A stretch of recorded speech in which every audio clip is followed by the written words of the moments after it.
Welcome to பிரபவாஸ் kitchen. Friends, இன்றைக்கி ரொம்ப டேஸ்டியான கார சட்னி இட்லி தோசைக்கு செய்ய போகிறோம். இந்த கார சட்னி சாஃப்டான இட்லிக்கு மட்டும் இல்லை, மொறுன்னு இருக்கிற நெய் தோசைக்கு ரொம்ப சூப்பர்பாக இருக்கும். இது சாப்பிட்டோம்னா எத்தனை தோசை சாப்பிட்றோம்னு தெரியாது, அந்த அளவுக்கு ரொம்ப டேஸ்டியாகவும் நல்ல காரமாகவும் இருக்கும். இது எப்படி செய்கிறதுன்னு பார்க்கலாம்.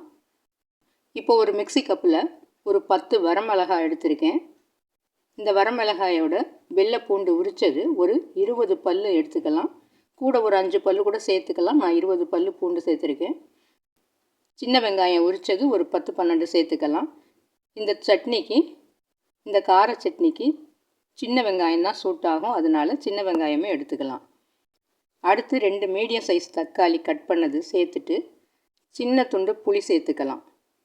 நம்ம இது எதையுமே வதக்க போகிறதில்ல, பச்சையாக தான் அரைக்க போகிறோம். இந்த புளி இந்த அளவுக்கு இருந்தால் போதும்.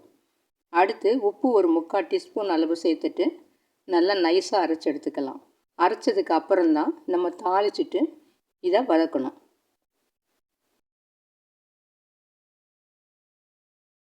இப்போ நைஸாக அரைச்சி எடுத்தாச்சு பாருங்கள். இது இப்படியே இருக்கட்டும். இப்போ ஒரு இருப்பு சட்டியை ஸ்டவ்வில் வச்சு அதில் ஒரு குழிக்கரண்டி அளவுக்கு நல்லெண்ணெய் விட்டுக்கலாம். இந்த கார சட்னிக்கு நல்லெண்ணெய் தான் சேர்க்கணும்.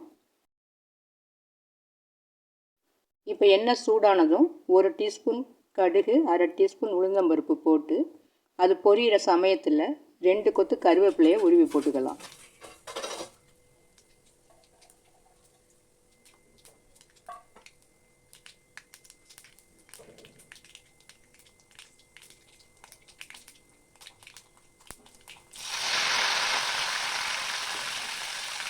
இப்போ கருவேப்பிலை நல்லா பொரிஞ்சிடுச்சு. இந்த சமயத்தில் நம்ம அரைச்சி வச்சுருக்கிறத சேர்த்துக்கலாம்.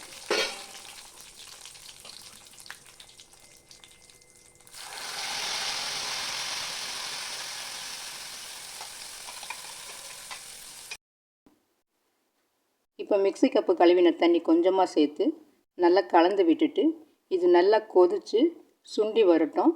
ஒரு 3-4 நிமிஷம் வரைக்கும் இது இருக்கட்டும். இந்த எண்ணெய் கசிஞ்சு வர அளவுக்கு திக்கானதும் நம்ம ஸ்டவ்வை ஆஃப் பண்ணிவிட்டு எடுத்துடலாம்.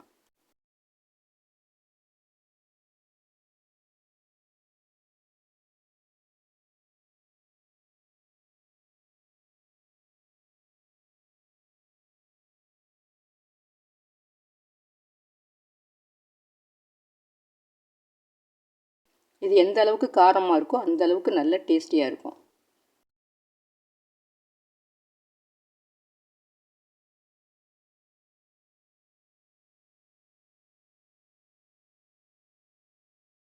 இப்போ நல்லா திக்காயிடுச்சு, எண்ணெயும் கசியுது. இந்த சமயத்தில் ஸ்டவ்வை ஆஃப் பண்ணிடலாம்.